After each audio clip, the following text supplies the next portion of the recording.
दोस्तों नमस्कार, मैं हूं प्रीतम ऋतु और आप देख रहे हैं कभी प्रीतम ऋतु चैनल।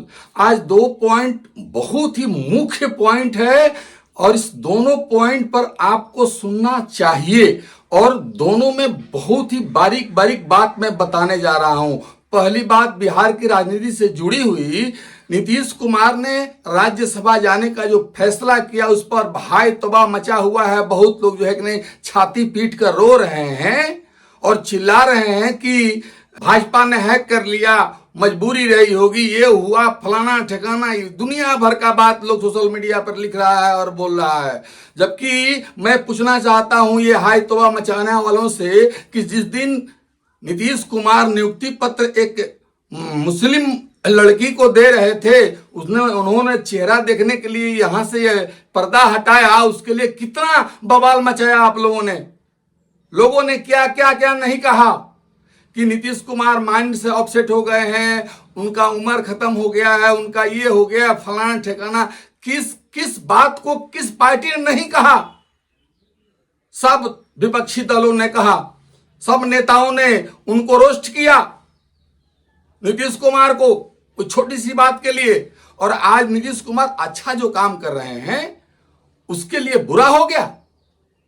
अरे भैया बहुत ही अच्छा काम कर रहे हैं, वो कहां के राज्यसभा के सांसद बनने जा रहे हैं? बिहार के। कौन कहता है कि बिहार के मुख्यमंत्री दूसरा कोई बनने जा रहा है? दूसरा कोई केवल रबड़ स्टाम्प बनकर कुर्सी पर बैठेगा और बिहार को चलाएंगे नीतीश कुमार ही। ये समझने की जरूरत है, इसमें बहुत नहीं राजनीति है।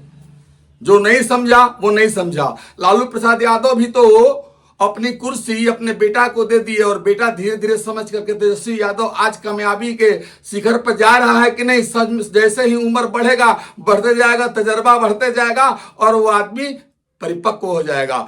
ऐसे ही रामविलास पासवान जी भी अपने बेटा को जो विरासत दे के गए, बेटा आगे बढ़ा रहा है कि नहीं, आज पहुंच गया, आज बहुत बढ़िया ओहदा पर है और बढ़िया जानकारी हो गया। ऐसे ही नीतीश कुमार का बेटा भी है तो जिसका नाम निशांत कुमार है और वो निशांत कुमार बिहार का डिप्टी सीएम बनने जा रहा है। ये तय है, परफेक्ट है, इस बात को जान लीजिए। तो इस बात पर हाय तौबा मचाने वाले लोग जरा गौर करिएगा। जो लोग भी उम्र से थोड़ा ज्यादा हो जाते हैं, क्या मोदी जी भी अपने सीट पर बैठे रहेंगे? नहीं, उनको भी कुर्सी बदलना होगा एक न एक दिन। उनके भी कुर्सी पर कोई और बैठने वाला हकदार होगा, जैसे जोगी जी हैं और कोई है तो कोई होगा। ऐसे ही नीतीश कुमार सर्वोसर्वा हैं, लेकिन उन्होंने क्या वह पद, वह कमान अपने बेटा को दे दिया, तो इसमें रोने की और छाती पीटने की क्या जरूरत है? नीतीश कुमार जा नहीं रहे हैं बिहार से कहीं, बिहार कहीं सांसद बन रहे हैं, बिहार कहीं सांसद बन रहे हैं। और अधिवेशन कितना दिन का होता है साल में? अधिवेशन कुल मिलाकर के एक साल में केवल 90 दिन चलता है और नीतीश कुमार बाकी दिन कहां रहेंगे? बिहार में रहेंगे और बिहार में अपने बेटे को हैंडल करेंगे और राजनीति की सारी कड़ी सिखा देंगे और उनका बेटा निशांत भी एक दिन उभर कर बनेगा जो पार्टी को चला सकता है। तो इस बात को लालू प्रसाद यादव ने किया, पासवान जी ने किया, सोनिया गांधी ने किया, सबने किया। तो नीतीश कुमार जो कर रहे हैं उस पर प्रश्न उठाना बिल्कुल गलत है। नीतीश कुमार वैसे भी राज्यसभा, याद रखिएगा, बहुत लोग मल्लिकार्जुन खड़गे, सोनिया गांधी, ये जितने जो लोग पुराने नेता हैं वे लोग लोकसभा छोड़कर राज्यसभा में चले आए। ठीक उसी प्रकार नीतीश कुमार भी वहां पर जाएंगे तो बढ़िया एक तो पोर्टफोलियो मिलेगा जिससे बिहार का विकास और होगा। बिहार के ही वो सांसद बन रहे हैं और राज्य के बनते तो क्वेश्चन मार्क्स होता, लेकिन वो बिहार के ही बन रहे हैं और उनका बेटा बिहार का डिप्टी सीएम बन रहा है। धीरे धीरे, अभी नया लड़का है, धीरे धीरे 2 4 5 वर्ष में नीतीश कुमार धीरे धीरे गाइड कर देंगे, वो राजनीति का हर गुण समझ जाएगा तो फिर वो ऑलरेडी बॉस बन जाएगा। क्या दिक्कत है?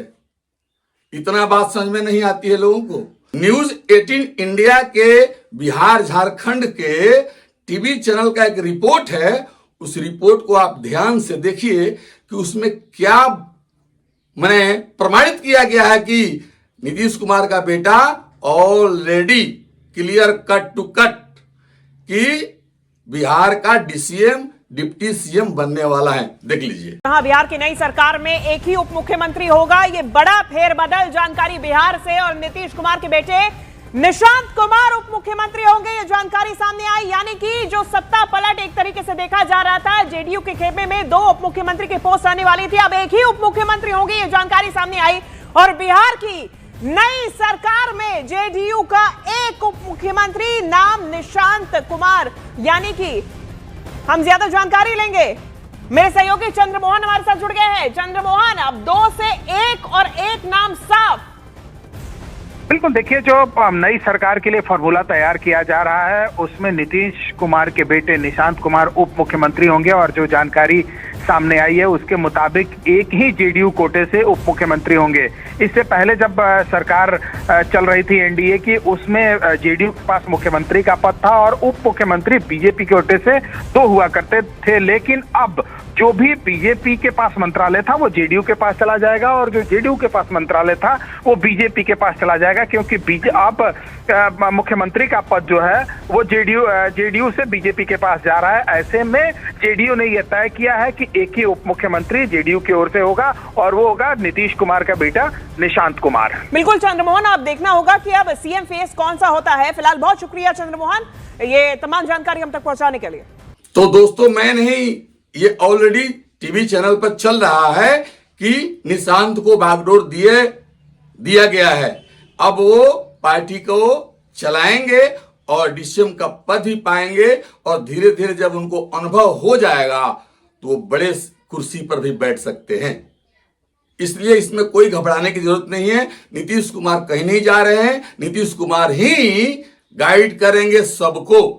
उनके, हाँ, एक बात है, उनके जैसा अनुभवी नेता बिहार में कम है, ये मानना पड़ेगा सबको, हमको भी, आपको भी, सबको, कि उन्होंने बिहार का विकास बहुत ही बेहतरीन ढंग से किया। हाँ, अब अपने बेटे को सिखाएंगे और लोगों को सिखाएंगे कि मैं रहूं या ना रहूं, आप ऐसे ऐसे चलते रहिएगा, विकास होता रहेगा।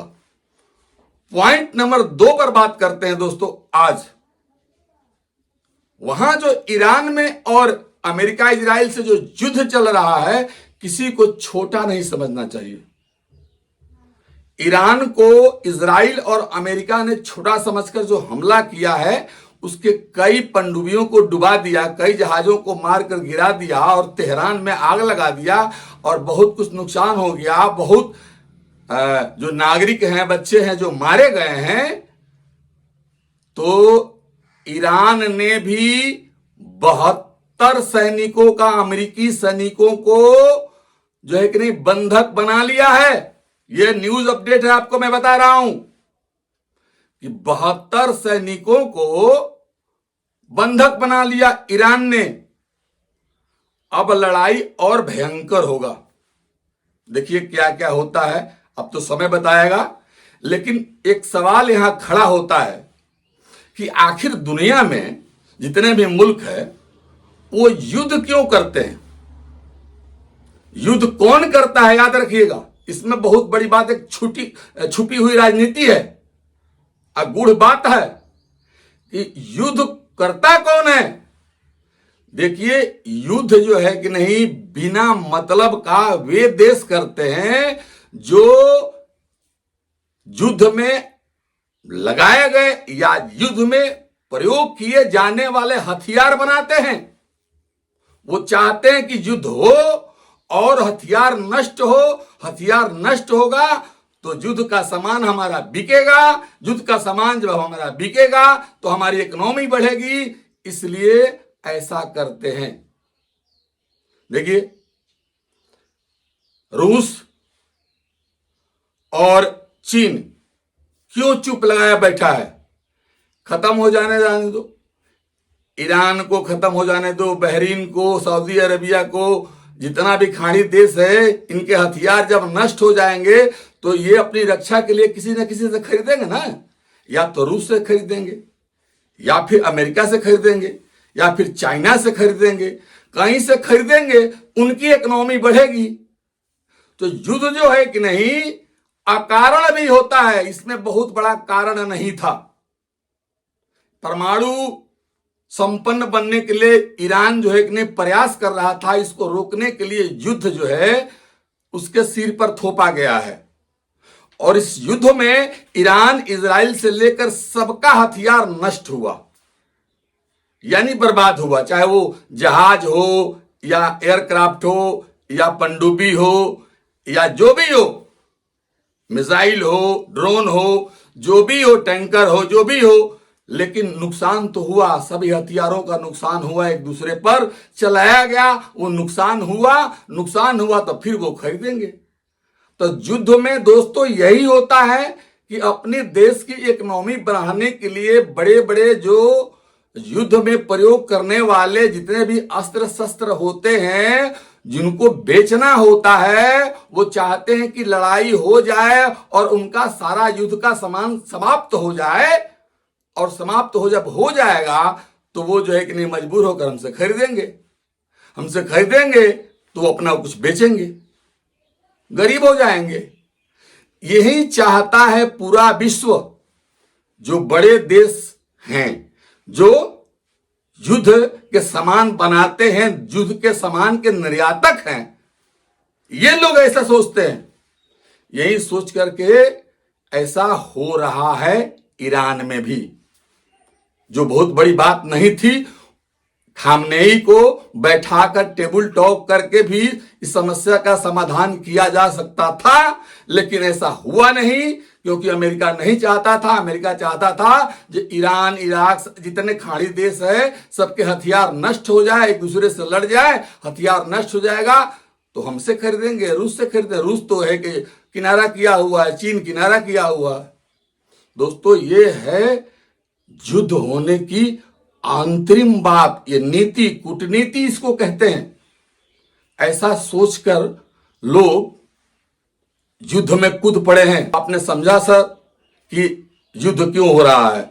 चलिए मिलते हैं अगले एपिसोड में, तब तक के लिए नमस्कार।